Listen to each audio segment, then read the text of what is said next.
Conectados con Life, psicología para todos, a un clic de distancia.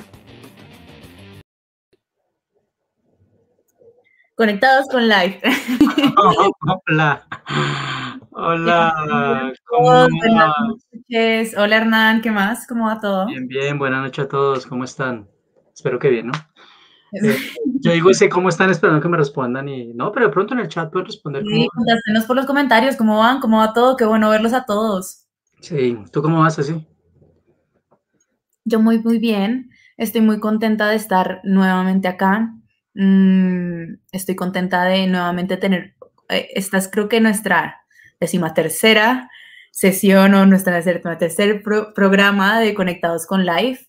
Entonces, nada, muy agradecida con LifeSense y muy agradecida con las personas que se continúan conectando y que le dan como sentido a este espacio.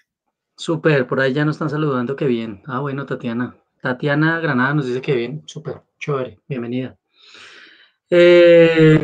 Bueno, entonces, sí, ya saben un poco la dinámica, vamos a arrancar nuestro programa el día de hoy, pero antes de eso, no sin recordar cómo nos fue hace 8 días. Hace 8 días fue un programa bien interesante, ¿no? Fue un programa donde hablamos de las rupturas amorosas con la persona, con nuestra especialista invitada, ¿no? ¿Cómo te Así pareció este programa? ¿Qué tal? fue un programa muy dinámico, fue un programa donde tuvimos la oportunidad de dar un montón de respuestas a las preguntas y a los comentarios que nos dejaban pues, en los comentarios, valga la redundancia. Aprendimos un montón sobre cómo sobrellevar la tusa, siempre recordando que Conectados con Life se basa en la evidencia, damos tips basados en la evidencia, informamos. Es ese deseo de poder dar información que sea útil, más allá de que seamos o no seamos psicólogos o no sepamos de psicología o de salud mental. Eso es muy importante y la idea es estar recordando a ustedes que ese es nuestro fin, es clarificar información respecto a todos estos fenómenos que estamos teniendo hoy día con tanta información que llegan, que llega a los medios sin una validez, sin una claridad, sin un sustento, sin un sustrato de veracidad. Entonces la idea de nosotros es continuar ayudando. Nos siguen saludando por allá desde Costa Rica, personas que dicen que están muy interesadas en el tema de hoy. Súper chévere, qué bueno. Entonces sí, listo, dándole sentido a esto, ¿de qué vamos a hablar hoy, Ceci? Hoy vamos a hablar de lo que llamamos las relaciones tóxicas con la comida, o más bien cuando esa dificultad o esa relación con la comida se vuelve tan difícil que puede desencadenar algo que nosotros llamamos un trastorno de la conducta alimentaria. Ok, vamos a hablar de un tema que definitivamente, yo suelo decir esto cuando hablamos y espero me entiendan las personas que están ahí, pero a mí me molesta un poco cuando ponemos sobre la mesa temas como trastornos alimenticios, como conducta suicida o como las mismas experiencias de abuso sexual, que la gente responde probablemente sin tener un conocimiento de causa, de cómo funciona esto. Ah, es que eso está de moda ahora. Yo siento cierto nivel de malestar. Las personas que me han visto dentro de una aula de clases saben que lo reporto porque es una condición de moda, es una condición, hace parte de una situación difícil por la que atraviesa la salud pública y la salud mental de las personas en el mundo, a nivel mundial. Y hablar de trastornos alimenticios implica hablar de un fenómeno que abarca y que cobija un grupo poblacional grandísimo, grandísimo, Ceci. Dentro de toda la preparación de este programa, yo digamos que quedé aterrado revisando cifras, porque hubo uno en especial que encontré desde el ministerio, donde se citaba que de 2009 a 2017 se atendieron 38.896 personas entre los 7 y 19 años con diagnóstico de anorexia. Ya hablaremos ahorita si a los 7 años se podría o no se podría diagnosticar, pero creo que es una población grandísima, es una población grandísima, y de esa población me pareció algo mucho más preocupante, también por la equidad que se encuentra. Se hablaba de que un 60% de la población era género femenino, un 40% masculino, y empieza eso a equiparar, porque también el otro constructo que hay es que eso es enfermedad de mujeres. Y creo que así, sí, entonces creo que va a ser importante el programa de hoy porque vamos a empezar a especificar mucho esto y a clarificar un sinfín de conceptos que creo que es importante que la gente conozca. Así es, los trastornos de la conducta alimentaria o las dificultades de la conducta alimentaria si no estoy mal y por lo que investigamos, ocupa el tercer lugar de las enfermedades crónicas que existen ahorita en términos de salud mental. Y no solamente eso, sino que es la que más índices de mortalidad tiene relacionados con esa dificultad alimenticia. Entonces, no solamente el trastorno o la dificultad en términos de esa conducta alimenticia, sino la gran incidencia en salud, en mortalidad que puede tener, siendo además uno de los temas que más se cronifica, ¿no? Se mantiene en el tiempo. Tal cual. Y dado eso también, pues por las causas. También algo que ha sucedido es, bueno, lo encuentra uno, ¿no? Lo encuentra uno mucho y ahora que está nuestra invitada acá, que probablemente hablaremos de algunas anécdotas también que suelen suceder, pero esos reportes que hacen la familia es que eso es maña, eso va a pasar, eso son mañas. Sí, Ujú. esos reportes que tenemos y lastimosamente tampoco es eso, tampoco es eso. De hecho, cuando miramos un enfoque multicausal, vamos a encontrar que hay diferentes maneras de ir desarrollando como tal la dificultad, ¿sí? Tenemos un grupo de causas de orden biológico, eh, tenemos también un grupo, obviamente, con un peso importante de lo que es la crianza, lo que es la experiencia, lo que es esa crítica sobre la imagen y sobre la corporeidad, ¿sí? Yo suelo decir muchísimo también esto en clase y es cuando muchas veces comparamos a nuestros hijos, ¿m? O cuando hacemos comparaciones despectivas como, mi hija es que su merced sí es linda, no como su primita que está gordita. Sí, entonces empezamos a encontrar este tipo de crianza y obviamente también, como te digo, de evidencia sobre lo que se puede heredar, ¿no? Sabemos Mm. hoy día que hay que venir de una familia donde hay manifestaciones clínicas de ansiedad o que ha habido situaciones de consumo, de adicciones, por ejemplo, podría favorecer, o se convierte más bien en una vulnerabilidad, ¿sí? Para un trastorno alimenticio. Entonces, miren que vamos encontrando un montón de evidencia que nos va a ayudar un montón. Sí, yo creo que a mí lo que me suena un montón de lo que ya incluso habías dicho son todos estos mitos que están alrededor de esto que genuinamente es una problemática grande, ¿sí? Esta idea de que es una manipulación, de que es una enfermedad nueva, que es algo que viene ahorita desde antes, que mejor dicho que coma, que no es tan difícil. Y no, imagínense ustedes, para nosotros la comida, o quizá cuando no tenemos una dificultad de la conducta alimentaria, la comida es algo bueno, es algo rico, es algo que nos trae acá, es algo que nos junta, que nos motiva. Cuando tenemos una dificultad de la conducta alimentaria, la alimentación y la comida es algo supremamente difícil. Imagínense estar comiendo su desayuno y en vez de estar pensando, qué rico esta tostada, estar teniendo una voz, una presión encima, un malestar tan significativo que se mantiene conmigo durante el día. Entonces, en vez de nutrirme, por lo contrario, me está dificultando prestar atención en clase, prestar atención, no sé, en el trabajo, prestar atención a mis hijos, porque tengo una carga emocional tan grande con eso que nosotros asociamos con algo bueno, con algo rico, con algo que me motiva.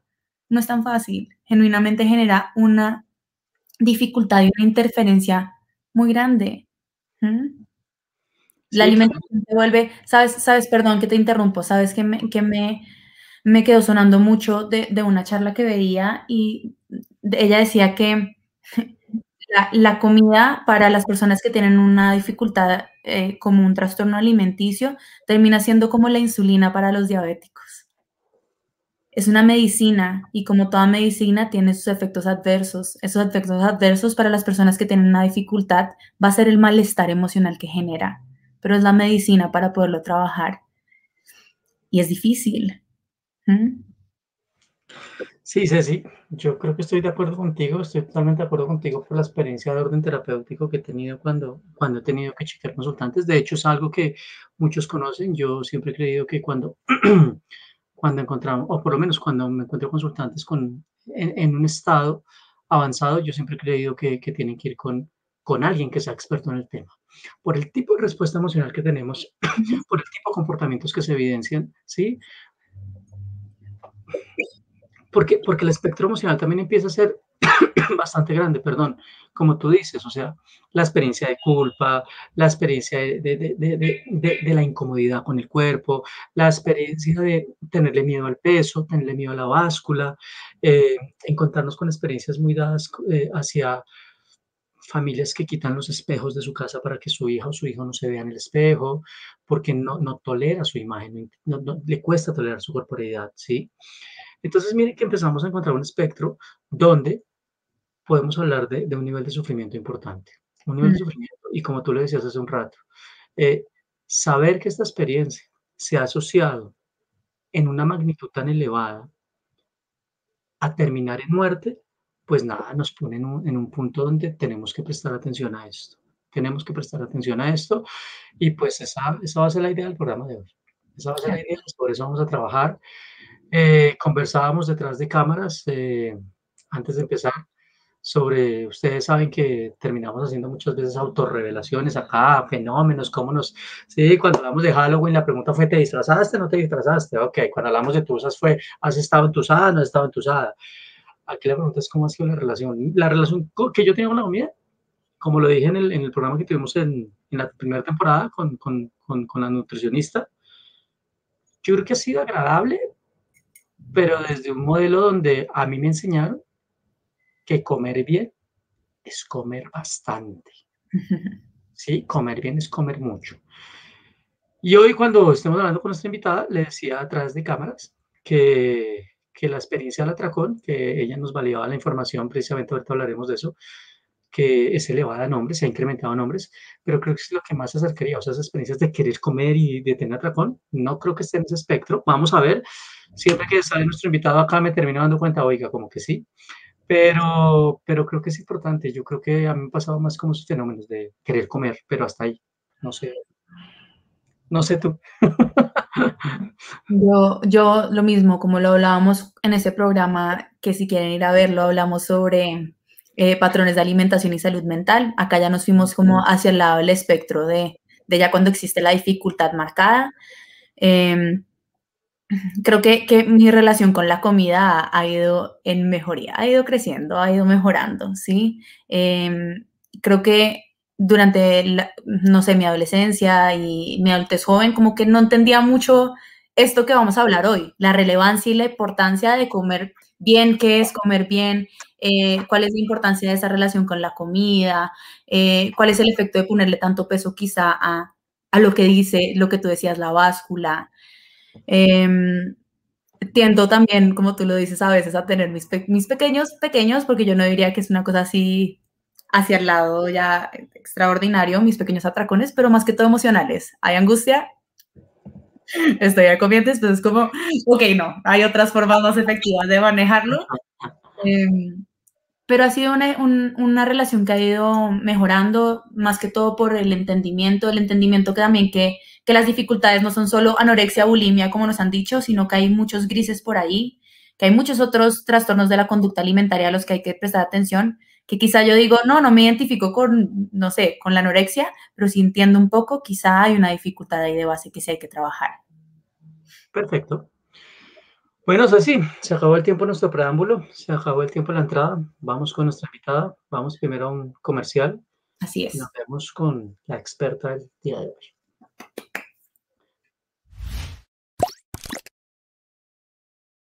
Bueno, los saludo a todos. Mi nombre es Angélica Nieto, soy psicóloga clínica con una maestría en psicología clínica transcultural y soy terapeuta certificada por Behavioral Tech en terapia dialéctico-conductual. Bueno, les cuento que yo voy a ser una de las entrenadoras que va a estar con ustedes en el WeTrain de abordaje y de crisis emocionales y riesgo suicida que va a dar License el 19 y el 20 de febrero. Y los quiero invitar para que nos acompañen. Allí nosotros estaremos trabajando diferentes cosas, todo obviamente con el fin de que ustedes lo puedan llevar a su práctica clínica, toda la evaluación de la crisis, instrumentos para evaluación de una crisis, instrumentos para la evaluación del riesgo, cómo trabajar, cómo realmente nosotros podemos revisar cuál es el nivel de riesgo de un consultante y por supuesto estrategias de abordaje. ¿Qué hacer? ¿Cómo hacerlo? ¿Qué hacemos dentro del consultorio? ¿Qué estrategias le damos y entrenamos a este consultante cuando esté fuera del consultorio? Bueno, o sea, va a estar muy completo, vamos a hacer muchas cosas, vamos a aprender un montón, así que los esperamos, recuerden, 19 y 20 de febrero vía Zoom, así que nos veremos allí.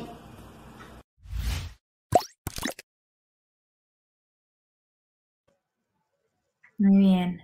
Bueno, Todos muy invitados a nuestro entrenamiento en intervención en crisis. Si alguien está interesado, no duden en escribirnos y en contactarnos. Hoy me toca a mí el fabuloso y no sé, el honor de poder presentar a nuestra invitada. Por supuesto, igual nos va a acompañar Nicole. Nicole, si quieres venir subiendo acá a pantalla a estar parte con nosotros. Hola, ¿cómo Nicole. están? Buenas noches. ¿Cómo vas? Bien, gracias. Y hoy te cedo ese honor, Cecilia. Ay, muchas gracias. Hoy vamos a tener como invitada a Juanita Gempeler. Juanita Gempeler es psicóloga clínica de la Universidad Javeriana de Bogotá, tiene un diploma en terapia cognitivo-comportamental de la Universidad de Londres y es fellow de la Academy for Eating Disorders. Se ha dedicado a la evaluación y al tratamiento de los trastornos de la alimentación, el ánimo y la ansiedad desde 1997. Es docente de práctica de la Universidad Javeriana y de la Universidad de los Andes en Bogotá, profesora ad honorem de la Facultad de Medicina, Facultad de Psiquiatría de la Universidad Javeriana. Es fundadora y directora científica de Equilibrio, programa para la evaluación y el manejo de los trastornos de la alimentación, el ánimo y la ansiedad. Es también miembro del Consejo Directivo del capítulo hispano-latinoamericano de la Academy for Eating Disorders y es ponente fue ponente en congresos nacionales e internacionales sobre el tema de los trastornos de la conducta alimentaria y sus comorbilidades. Autora de artículos en revistas indexadas y capítulos de libros. Es miembro activa del Eating Disorders Research Society, Academy for Eating Disorders y la Sociedad Colombiana para Psiquiatría. Entonces, yo considero que no podemos tener una mejor invitada. Bienvenida, Juanita. Muchas gracias. Gracias a ustedes. Bienvenida. Qué honor. Gracias por acompañarnos. Más bien, estar aquí con ustedes. Bueno, un honor mutuo entonces. Listo, Bueno, listo, Juanita. Muchas gracias por acompañarnos y como para empezar un poco esta charla que vamos a tener tan entretenida y tan informativa, queremos preguntarte ¿qué es un trastorno de la conducta alimentaria? Mira, bueno, primero muchas gracias a ustedes por la invitación. Me siento muy honrada de estar en este escenario, en este momento y de poder llegar a tanta gente a través de ustedes. A ver, los trastornos de la conducta alimentaria, primero que todo hay que tener en cuenta, tal como Hernán estaba comentando al comienzo, que son enfermedades mentales muy graves. De hecho, la anorexia nerviosa es la enfermedad mental de mayor mortalidad. No se muere gente de casi, bueno, se mueren de muchas cosas, pero la anorexia es una enfermedad mental muy, muy grave.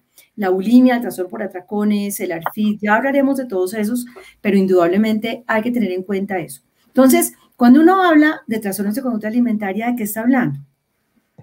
Está hablando de personas que tienen una enfermedad mental que se caracteriza por pensamientos, por emociones y por comportamientos distorsionados con relación a la comida, como han estado hablando en la introducción, al cuerpo y a las relaciones interpersonales, porque obviamente como uno se relaciona con los demás, con su cuerpo, pues cuando su cuerpo se enreda, pues las relaciones con los demás también se enredan. Y es importante darse cuenta que otro elementico de la definición es que los trastornos de la conducta alimentaria implican, bueno, tienen implicaciones en la salud física y mental de las personas. Es decir, se constituyen por síntomas tanto físicos como psicológicos que están presentes para poder hacer los diagnósticos. Entonces, eso es un trastorno de la conducta alimentaria. Ok, bueno, queda más que claro. Teniendo como este primer concepto claro, Juanita, yo creo que es importante seguir en la clarificación de si esos son, cuáles son los tipos de trastornos de la conducta alimentaria, cuáles existen. Mira, te voy a hablar de la última clasificación. A ver, en psicología, como muchas veces, como muy probablemente ustedes han hablado en otras de las presentaciones, hablamos del diagnóstico del DSM-5, que es la clasificación diagnóstica psiquiátrica que utilizamos para comunicarnos entre los profesionales. Y en su última versión del 2012, lo que nos dice el DSM-5 es que hay varios trastornos. El primero es la anorexia nerviosa. Esa anorexia nerviosa puede ser o no, puede acompañarse o no de purgas, ya voy a explicar exactamente eso. Luego viene la bulimia nerviosa, luego viene el trastorno por atracones y por último viene uno que empieza a aparecer como tal en ese último DSM-5, que es el que en inglés se llama el ARFID y en español se llama TERIA, que es el trastorno evitativo restrictivo de la ingesta alimentaria y que es característico de la niñez, pero que puede durar hasta la adolescencia o la adultez. Entonces, si quieres, Hernán, no sé si quieres que vaya definiendo cada uno de ellos y cuente cómo es. Yo creo que podemos ir mirando y ya aquí vamos como teniendo nuestro banco de preguntas y vamos. Perfecto. Entonces, uno habla de anorexia cuando la persona disminuye significativamente o deja la cantidad o la calidad de la comida ingerida o deja de comer. La mayoría de las veces lo que disminuye una persona que tiene un trastorno que uno diagnostique como anorexia, la mayoría de las veces lo que quita son o trata de quitar son las harinas, las grasas, los azúcares, lo que considera que de alguna manera podría engordarlo o subirlo de peso. Entonces, lo primero tiene que ver con la reducción, cantidad y calidad de la comida que la persona ingiere. Lo segundo es una preocupación por el cuerpo. Se sienten, eso se llama distorsión de la imagen corporal. Distorsión de la imagen corporal quiere decir básicamente que la persona, la representación mental del cuerpo no coincide con el cuerpo que la persona tiene. Y y quiero hacer una diferencia acá, no es insatisfacción, no es que el cuerpo que tengo no me gusta, que eso sucede en el 97% de las personas del mundo, sino es que el cuerpo que yo tengo lo represento de una forma inadecuada, entonces me siento más gordo, más grande de lo que realmente soy. Y obviamente esto tiene consecuencias pues entre más me siento así, por menos quiero comer. Y esto tiene que ver también con que la disminución es tan significativa en la cantidad y calidad que en las mujeres se va la menstruación. Este es un elemento muy importante, pero no es considerado como un elemento diagnóstico porque hay ocasiones en las cuales cuando las mujeres duran mucho tiempo sin comer, se acostumbra el organismo a esto y podrían en un momento dado seguir menstruando aún en un peso muy bajo. Ahora, esta disminución de comida que se acompaña de esta manera de ver el cuerpo, también lleva a la persona a empezar a tener signos y síntomas físicos, como por ejemplo un peso muy bajo. Entonces, cuando uno habla de qué es un peso normal, pues el peso normal está entre un índice de masa corporal de 18.5 y uno de 25. ¿Qué es el índice de masa corporal? Es la relación entre la estatura y el peso de una persona. Entonces, uno coge el peso y lo divide por la estatura al cuadrado y le da un número. Ese número, digamos que está, como les digo yo, entre 18.5 y 25, es grandísimo, es un rango. Y es mucho más útil usar ese índice de masa corporal que usar el peso solo, porque el peso solo, si no se relaciona con la estatura y si no se relaciona con la contextura y con el estado nutricional de la persona, no nos dice mucho. Entonces, en una anorexia, volviendo a lo que estábamos hablando, no solamente como de menos cosas, sino que también hay una disminución significativa del peso. Y las personas pueden seguir restringiendo y queriendo más y más y más. Y aún así se siguen sintiendo muy gordas y se siguen sintiendo muy grandes. O pueden pensar que no realmente no están tan gordas, pero se mueren del susto de subir. Sí, que eso es una cosa que a veces no se entiende muy bien cuando uno le explica a una persona, a una mamá, por ejemplo, mira, yo creo que tu hija tiene una anorexia, y dice, no, pero si ella sabe que es flaca. Yo digo, sí, ella sabe que es flaca, pero cuando yo le pregunto si puede comer, me dice que no puede porque va y se engorda. Entonces ahí está subdimensionando la importancia de ese aspecto y por lo tanto también nos califica como una distorsión de imagen corporal. Entonces, cuando se da todo esto junto, aparece una anorexia. Se llama anorexia restrictiva, que es el primer subtipo. Anorexia 1 o anorexia restrictiva. Cuando además de esto, la persona que hace una anorexia empieza a compensar, a vomitar, a usar diuréticos, a usar laxantes, hacer ejercicio excesivo. Bueno, el ejercicio no, puede ser una compensación, pero no me entra en esta categoría.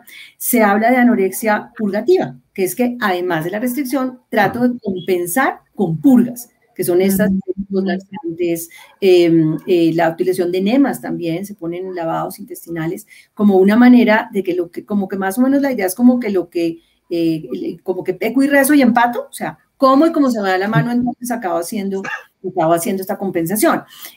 Ahora, como veremos más adelante, las personas que tienen anorexia pueden hacer atracones, pero subjetivos, es decir, realmente no comen una gran cantidad de comida, pero sienten que sí, y sienten que pierden el control. Entonces, eso es anorexia. ¿Perdón? Una rezan y empatan, pero no pecan. Sí, exacto, sí.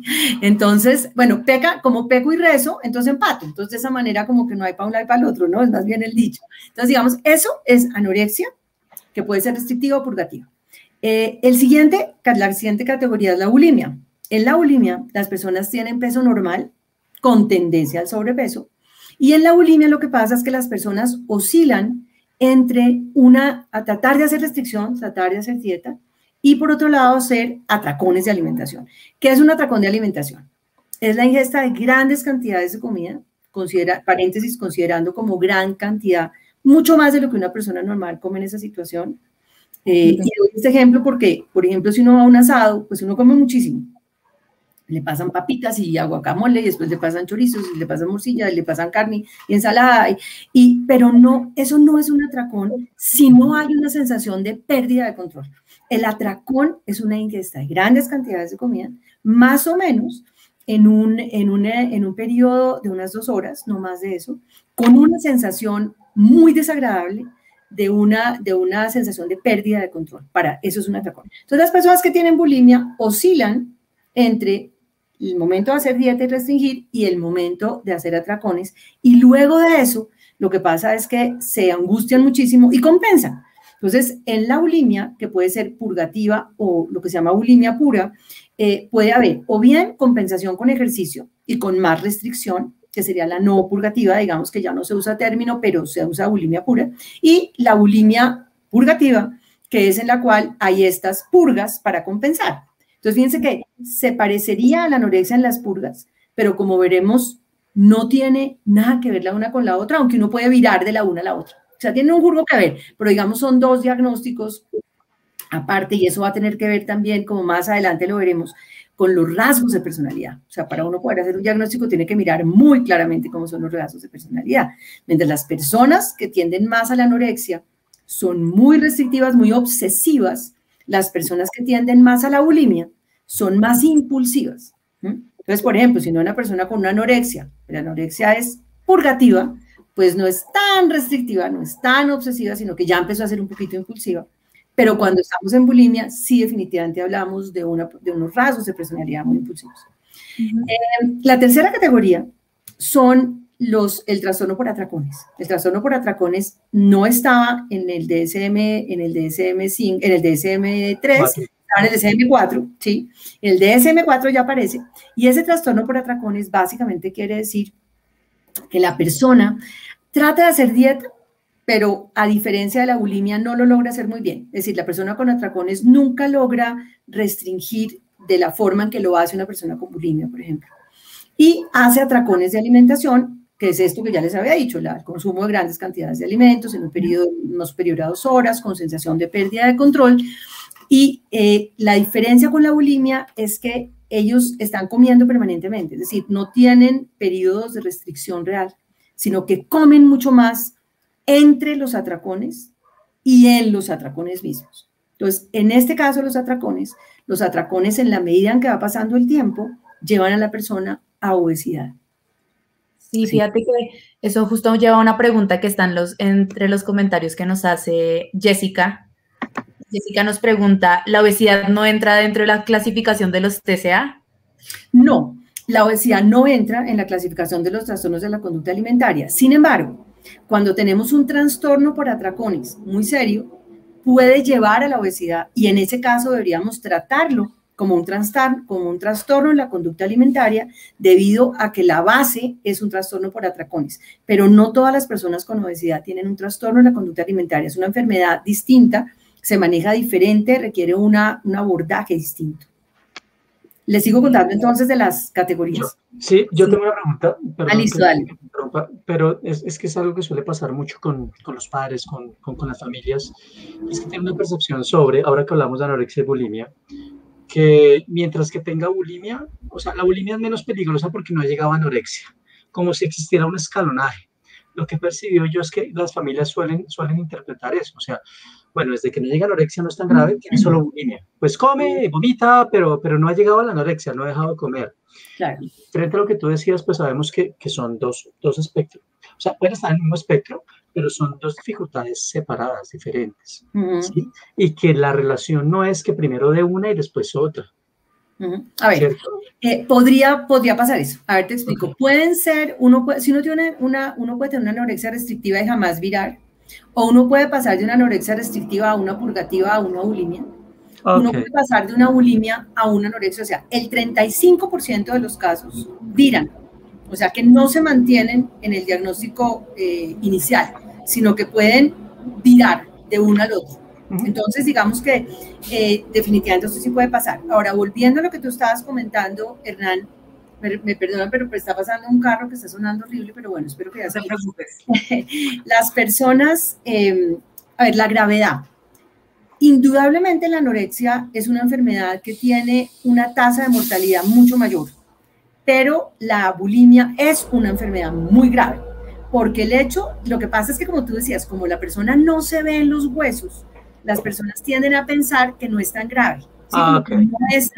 No es tan complicado, que finalmente no se ve tan flaca, que en últimas pues ahí debe estar nutrida, y la realidad es que las personas con bulimia, aunque estén en peso normal, porque siempre que hay bulimia hay peso normal o sobrepeso, se tiende al sobrepeso, pero las personas que están en bulimia están desnutridas, y están desnutridas porque cuando vomitan, cuando se purgan, cuando se laxan, cuando se ponen enemas, hay una pérdida de una cantidad de nutrientes que hacen que la persona siga en un peso alto porque está haciendo atracones, ¿sí?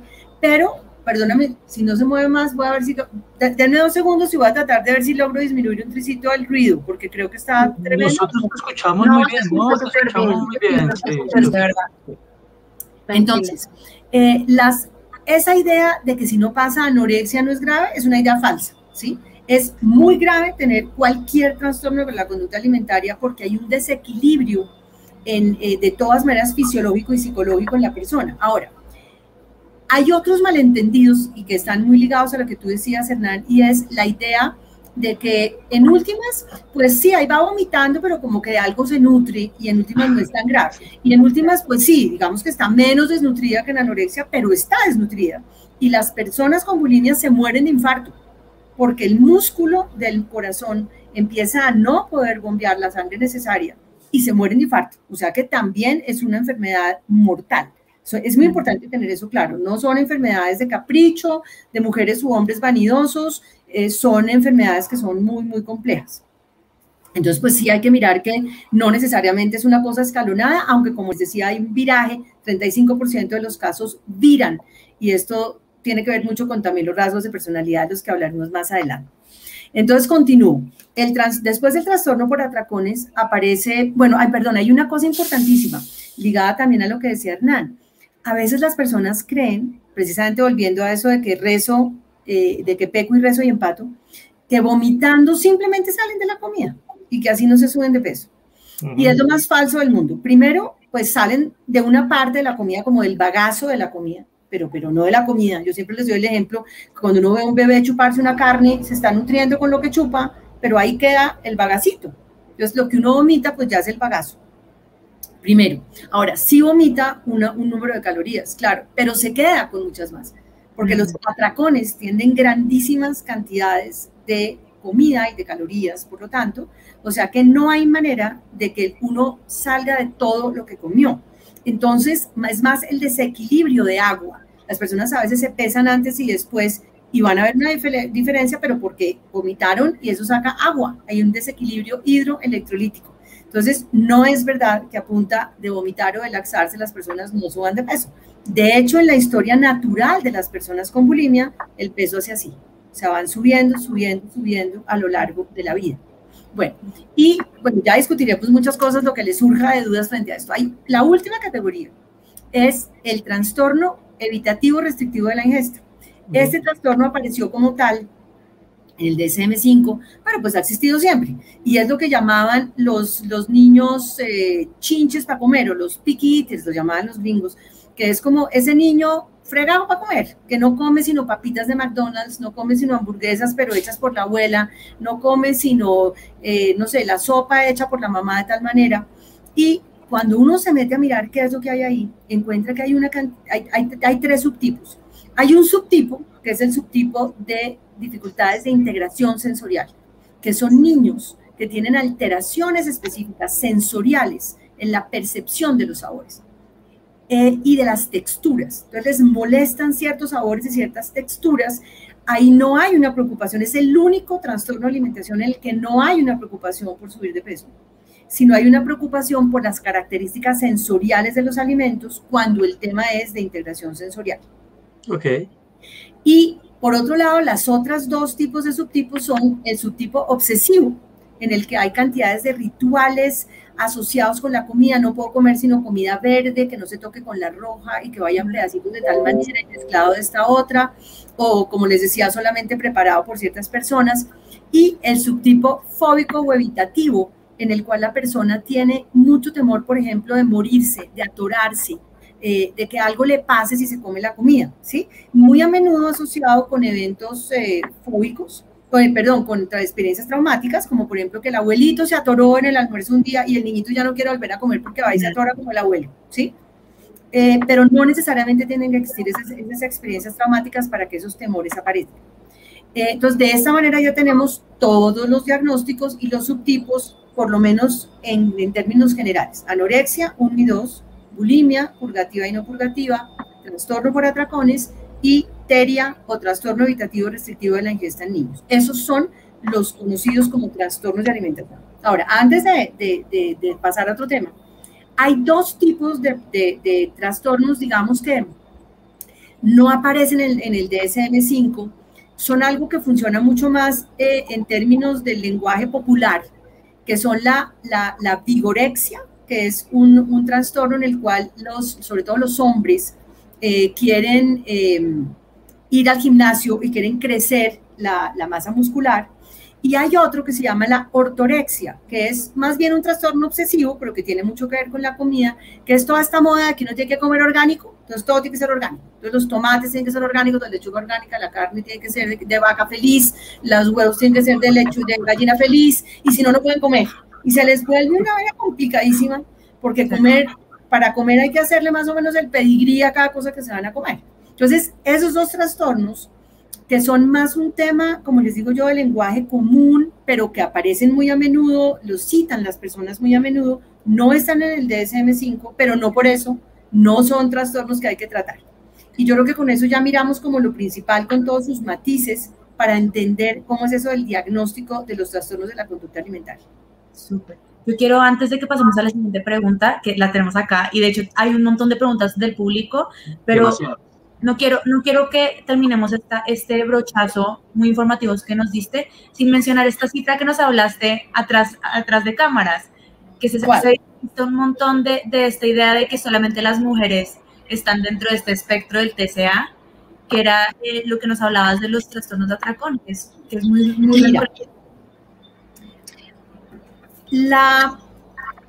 Primero que todo, la idea de que esto es más femenino es porque la mayoría de las personas que tienen trastornos de conducta alimentaria son mujeres. Sin embargo, hay muestras, digamos, es diferente si uno coge muestras clínicas que si coge muestras comunitarias. En muestras comunitarias la proporción puede ser de un hombre por cada 6 mujeres, o un hombre y en muestras clínicas es un poquito menor, es como de un hombre por cada 6, en muestras comunitarias es de un hombre por cada 10. O sea que vamos viendo que estos son trastornos que aparecen en todas las edades, en los dos géneros, en todos los géneros, no hablemos solamente de hombres y mujeres, hablemos de binarios, de LGBTI, de los 15 o 26 clasificaciones que hay. No importa el género que tengas ni la identidad sexual que tengas, no importa la edad, no importa, de hecho, a todo el mundo le puede dar a todo el mundo. También aparecen niños muy chiquitos. Hernán estaba hablando de eso hace un rato. Y en ese caso se llaman, sobre todo aparece la anorexia y se llaman anorexias prepuberales, porque son antes de que el niño se desarrolle y son muy graves, son muy, muy graves, las anorexias prepuberales.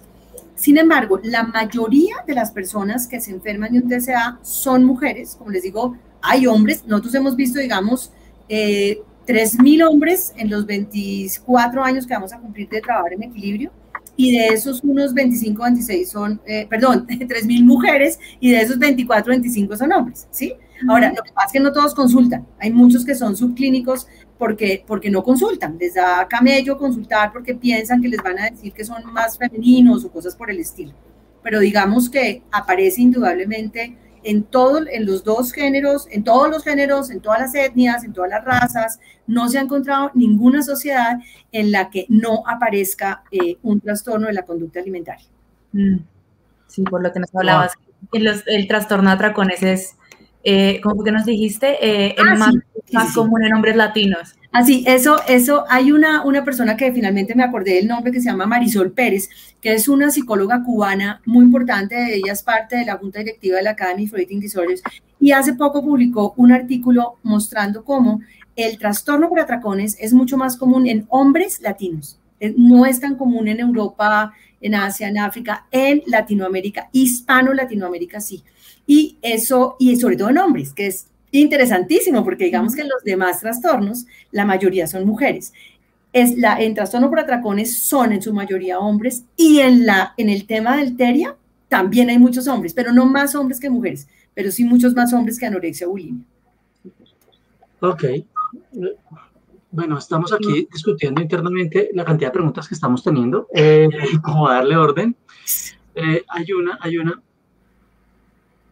que creo que nos interesa y que podemos ir hilando, y es Alejandra Silva nos pregunta cuáles son las causas. ¿Hay causas específicas? ¿Existen causas específicas que sepamos? No hay, es decir, no hay como una variable que nos diga esta es la causa. Hay una cantidad de cosas que se unen. Primero, tú hablabas también, voy a usar el término que usaba Hernán en la introducción, que es el de factores de vulnerabilidad. Entonces, hay factores, primero que todo, biológicos. Hay factores que tienen que ver con los neurotransmisores, con la forma en que funciona el metabolismo de la serotonina. Hay también algunas variables genéticas. No hay identificado hasta el momento un gen específico, pero sí hay una cantidad y hay varios instituciones en el mundo trabajando en investigación sobre la genética de los trastornos de alimentación, en el que además se ha visto también, como tú lo nombrabas, que existe una introducción bastante completa, en que ve uno que son como primos hermanos de los trastornos adictivos y de los trastornos de ansiedad. Están muy ligados. Entonces, digamos que hay factores de vulnerabilidad biológicos primero. Ahí en lo biológico también empiezan a aparecer los rasgos de la personalidad, que los rasgos de la personalidad tienen una base genética muy fuerte. Y según los rasgos que tenga uno, es más viable hacer una bulimia o hacer una anorexia o hacer un trastorno por atracones o hacer un TERIA en un momento dado. Pues ahí estamos hablando de factores muy ligados a lo biológico. Ahora pasemos a lo psicológico. Hay una cantidad de factores que tienen que ver precisamente con el desarrollo de esa personalidad, y esa personalidad se desarrolla en un contexto donde va a haber una incidencia muy grande de las pautas de crianza.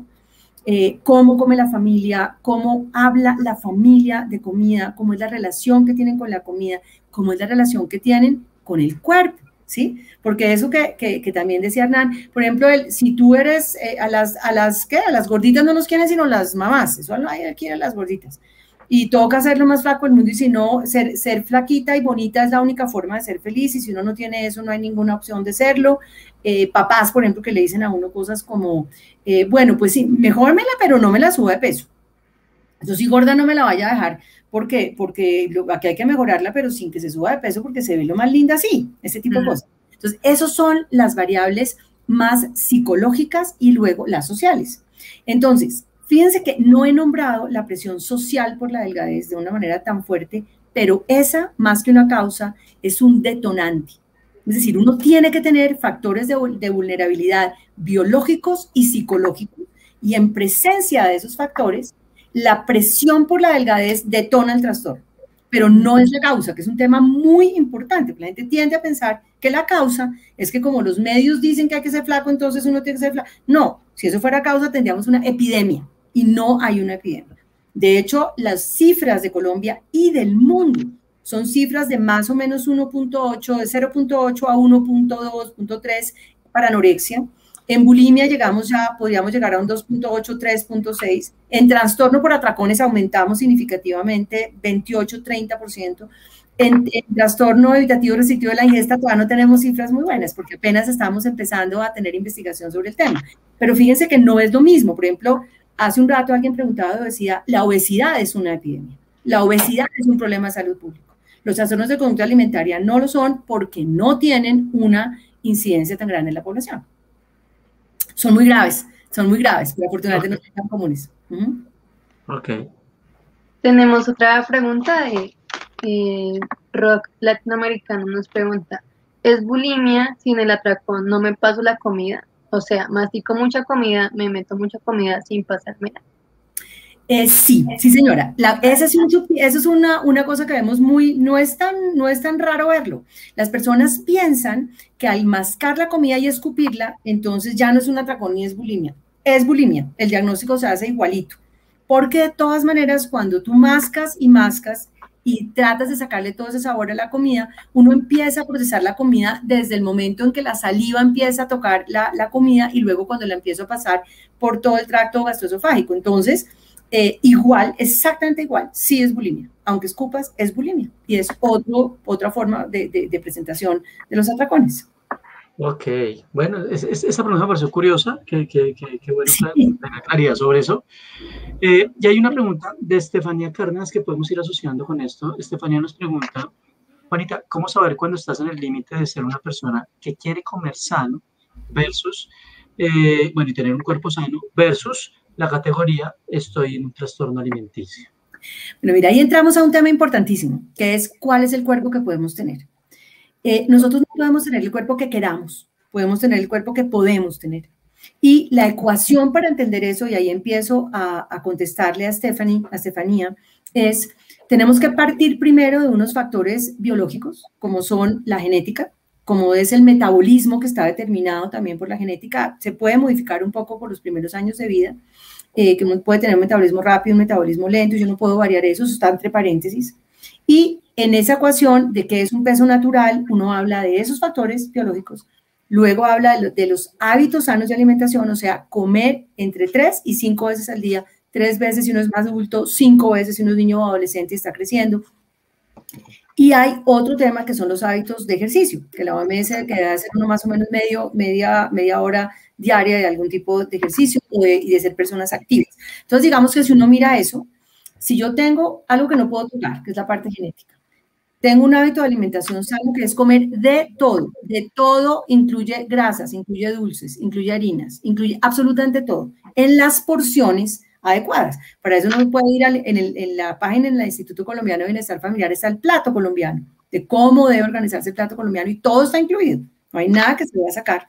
Y si uno come así y hace algo de ejercicio, el cuerpo que resulte es el de uno y con ese hay que aprender a vivir, hay que aceptar ese cuerpo, tolerar la frustración de no tener el cuerpo que uno quiere tener y más bien gozar con el que tiene, ¿sí? Que es lo que hace la mayoría de la gente que no tiene un TCA, o todo el mundo que no tiene un TCA, pues acepta el cuerpo que tiene y vive con el cuerpo aunque haya cosas que no le gustan.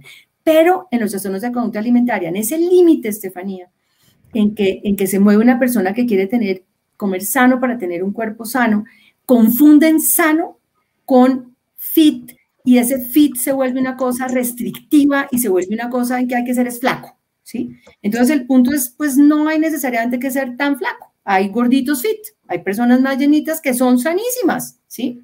Y que funcionan súper bien, ¿sí? Entonces hay que tener en cuenta eso porque el límite es súper complicado. Muy a menudo nos preguntan eso y muy a menudo la gente se enreda ahí. Pero si yo puedo hacer una dieta para estar como que, ¿por qué no? Sí, pero si yo quiero mantenerme así, ¿por qué no me dejan? Pues porque estás enferma. Cuando uno no está sano, cuando está desnutrido, pues definitivamente ese no es el peso de uno. Entonces, pues hay que mirar eso. Hay una señal súper interesante para mirar esto. Nosotros hemos desarrollado mucho trabajo sobre el cuerpo y hablamos mucho del cuerpo funcional. Y parte de identificar cómo es el cuerpo de uno es mirar el cuerpo de las personas de su sangre o de su familia.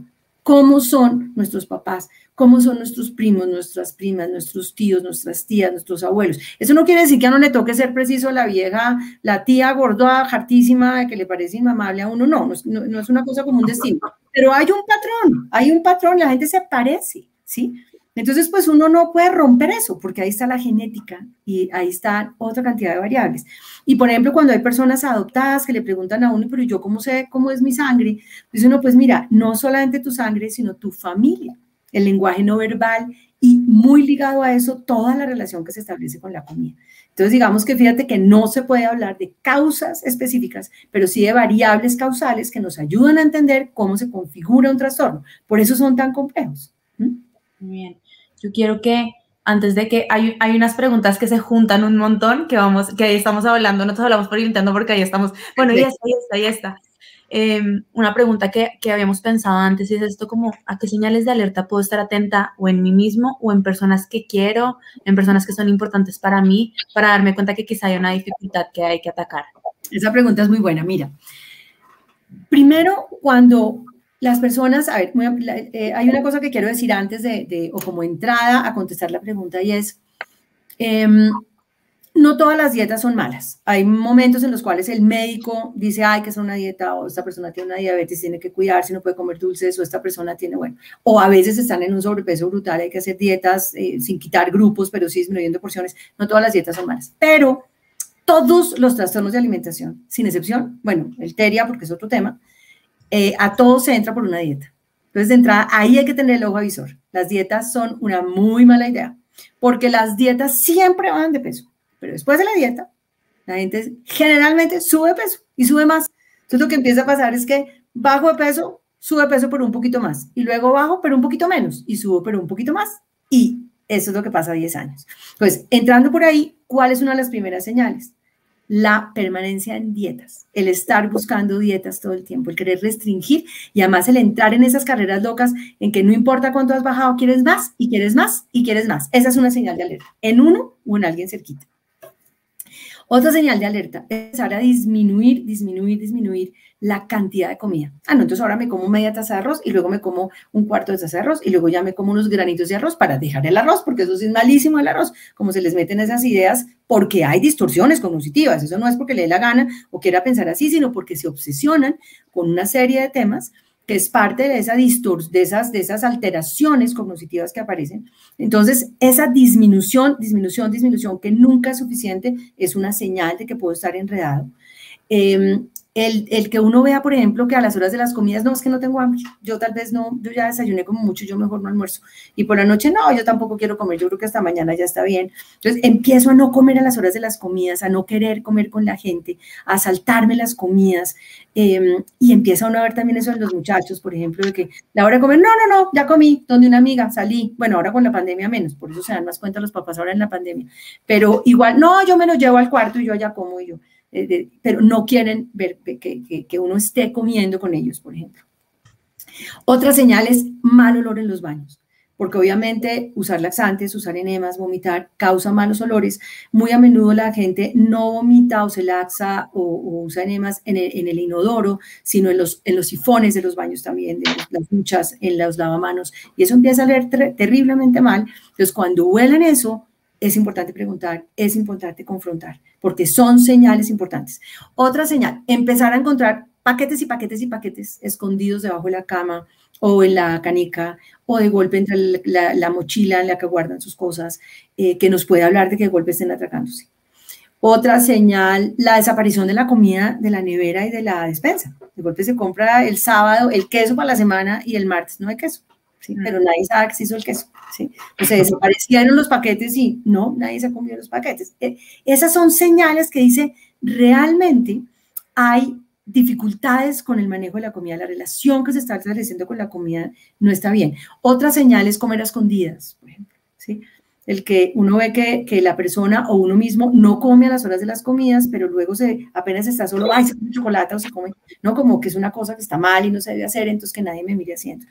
Esas son señales que hay que mirar, a las que hay que estar muy atentos. Y obviamente ya cuando uno ve que la persona baja de peso, pues hay que mirar qué pasó. O cuando empiezan a desmayarse, por ejemplo, ya estamos hablando de palabras mayores, ahí sí ya pasamos al tema de que tienen un trastorno, que es muy posible que tengan un trastorno. Y ya viendo habiendo visto cómo podemos identificarlos, sabiendo qué trastornos existen, sus definiciones y demás, digamos ahora viendo cómo podemos ayudar a estas personas que tienen un trastorno de la conducta alimentaria, perdón, como qué tratamiento es el más adecuado, cómo se puede ayudar. A ver, mira, yo creo que hay dos partes para esa respuesta, para esa pregunta. Primero voy a hablar de prevención. La prevención desafortunadamente no sirve mucho, como pasa en la mayoría de los temas que tratamos los psicólogos y los psiquiatras, no es que funcione muy bien, pero algo ayuda. Como por ejemplo, el que desde chiquitos les ayudemos a establecer a los niños buenos hábitos de alimentación, que coman de todo, que nos vean como adultos, gozar la comida, comer rico, cocinar agradable, que está bien comer reguladamente, comer en orden. Eso, por ejemplo, es importantísimo y ayuda muchísimo a que, digamos, disminuya la posibilidad de que se genere un trastorno de la conducta alimentaria. No es la panacea, o sea, igual vemos familias funcionales que les enseñaron hábitos sensacionales a sus hijos y acaban teniendo un TCA, pero ayudan algo. Digamos que la prevención es una parte, igual el trabajo que se hace en colegios a veces como ayudando a ver todo ese tema de la gordofobia, por ejemplo, que nadie puede subir de peso, que hay que ser la única forma de ser feliz, que afortunadamente muchos colegios ya trabajan hoy, muchos padres de familia son mucho más conscientes de eso también ayuda mucho. Ahora, si la persona ya tiene un trastorno de alimentación o uno sospecha que tiene un trastorno de alimentación, debe acudir a un experto. Y un experto en esta área es psicólogo, psiquiatra, nutricionista, nutriólogo. No puede ser otra persona. Tiene que tener esa calificación, ¿sí? Ahora, entre más experiencia tenga en el área, pues más rápido se detecta y más se mira. Pero digamos que indudablemente cuando ya yo creo que estoy frente a un trastorno, debo consultar a un equipo lo más experto posible para saber frente a qué estoy y qué hay que hacer. Y ahí arranca el tratamiento. Juanita, precisamente nos preguntan, ya para ir cerrando, por aquí Lorena, ¿en Colombia existen instituciones donde se maneje exclusivamente estos trastornos? Pues mira, ahí voy a acabar hablando de lo que hacemos nosotros. La única institución que tiene un programa absolutamente formal y pues tenemos ya 24 años de experiencia en Colombia es Equilibrio, que está en Bogotá, y nosotros nos hemos dedicado a eso. Les contaba, ya hemos visto más de 3.000 casos clínicos y tenemos un programa día, no solamente tenemos consulta externa y tenemos atención durante las 7:30 de la mañana a las 5:30 de la tarde, y es la única institución que hay desafortunadamente en este momento que brinde ese tratamiento integral. Sin embargo, hay muchos más profesionales y cada vez hay más profesionales que están teniendo experiencia, que se están formando, que están dando esa opción en los consultorios. Hay muchas gentes, por ejemplo, Colsanitas tiene un programa de trabajo en consulta externa. La mayoría de las EPS tienen grupos, pero Colsanitas tiene uno muy bien organizado. Hay también grupos en Cali, en la clínica, en la Reina Sofía, por ejemplo, hay un grupo interesantísimo trabajando. En Medellín, el grupo DBT Medellín, entre otras, es uno de los pioneros en trabajo en trastornos de conducta alimentaria. En casi todas las ciudades, las grandes ciudades, digamos, como las principales ciudades, hay expertos que pueden hacerlo. Y aunque no estemos en las grandes ciudades, el que un psicólogo o un psiquiatra o una nutricionista, ojalá calificada, con el énfasis que ustedes hacen, con sustento científico, vale la pena que haga ese diagnóstico porque sí hay que pedir ayuda. Estas enfermedades son mortales y no se puede jugar con ellas. Wow, Juanita. Bueno, nada. Mil gracias, Dios mío. O sea, el tiempo aquí se pasa volando. Sí, lástima, hay una cantidad de cosas más. Sí, no. Un montón de cosas por contar, un montón de información que la gente necesita y adicional a eso un montón de preguntas que se nos quedan en el tintero. Como siempre, nosotros vamos recogiendo estas preguntas y vamos montando para nuestra tercera temporada. Probablemente esperamos contar contigo nuevamente. Pero claro, cuando quieran. Gracias. Nada, agradecerte infinitamente toda la información que nos has dado. Creo que ayudas a un montón de gente a tener claridad en esto, a que nos movilicemos. Un honor saber que Life de una u otra forma puede tener aquí una persona que represente lo que ha sido este trabajo desde Equilibrio. Entonces, mil gracias, Juanita. Aprendimos demasiado. Pues me alegro mucho. Oye, tal vez una cosa que no dijimos, y es que en Colombia hay una ley que obliga a las EPS a brindar atención y tienen que darla a los menores de 18 años, ¿sí? Desafortunadamente no alcanzamos a hablar de eso porque los trastornos de alimentación van desde los niños y niñas de 7 años en adelante, pero también van hasta los 60 o 62 años. Y hay, digamos que factores distintos, pero muchas cosas similares. Los niños menores y niñas menores de 18 tienen derecho, según la Constitución, de ser tratados. Y es importante hacerlo. Y si por alguna razón no es viable que a uno le den esa atención, pues se pone una tutela y se logra, ¿sí? Eso es un punto muy importante. Qué buen dato. Gracias. Y estando en el en vivo, esperamos comprometerte para nuestra tercera temporada. Nosotros trabajamos claro que sí. Y volver a ver qué va a ser. Entonces nos vemos cuando estemos en la tercera temporada. Entonces, muchas gracias a ustedes y a todos los que están oyendo. Ojalá les haya servido. Así es, Juanita, de verdad, muchísimas gracias. Ahí nosotros siempre anotamos las preguntas, empezamos a ver como temas que se recurren y es como, Tenemos que volver a traer a Juanita porque siempre nos va a ayudar a resolver estas dudas. Te lo agradecemos un montón. Antes de irnos, si están interesados, si conocen a alguien, Equilibrio tiene su página, saben que Livesense siempre está acá a disposición de poder ayudar. Y también mencionarles rápidamente el tema de la semana que viene para que sepan de qué vamos a hablar. ¿De qué vamos a hablar? Vamos a hablar de modificaciones corporales, vamos a hablar de tatuajes, vamos a hablar de cómo la psicología podría llegar a explicar esto. Vamos a tener preguntas muy interesantes sobre si está bien, está mal, pero clarificándolas de la psicología, ¿sí? Asociaciones que se han hecho a las modificaciones. ¿Cómo asocia la gente que alguien esté con una modificación o con un tatuaje con un sinfín de comportamientos? Vamos a tener un experto que va a hablar de eso. Así, vamos a hablar de, no solamente de tatuajes, vamos a hablar de piercings, de todo lo que hacemos para modificar tu cuerpo, exactamente, y cómo es pertinente hablarlo desde la salud mental. Tal cual. Oye, una última cosa, si están interesados en el tema de equilibrio, no solamente tenemos una página que es www.programaequilibrio.org, sino también tenemos Instagram y Facebook y pueden seguirnos y tenemos una cosa que quería decir, nosotros tenemos en la página web un programa que se llama Vínculo para entrenar a los padres en las estrategias de manejo de un ser querido con trastorno de alimentación. Es totalmente gratis. Es totalmente gratis, están grabadas en vivo todas las presentaciones, pueden acceder a ellas y también tenemos un libro que se llama Cuando tu forma de comer se convierte en un problema, que es totalmente gratis y lo pueden descargar de la página. Y esos son dos ayudas gratis que pueden llegar a quien sea y que están con todo esto que hemos hablado, por si quieren profundizar y tienen ahí elementos y estrategias para los padres. Este programa queda en YouTube, este programa queda en nuestra página. Por favor, compartan esta última información que nos está dando Juanita, que creo que puede ayudar a un montón de gente. Entonces, mil gracias y nos vemos en 8 días. Bueno. Chao, gracias. Bueno, chao. Chao. Un abrazo.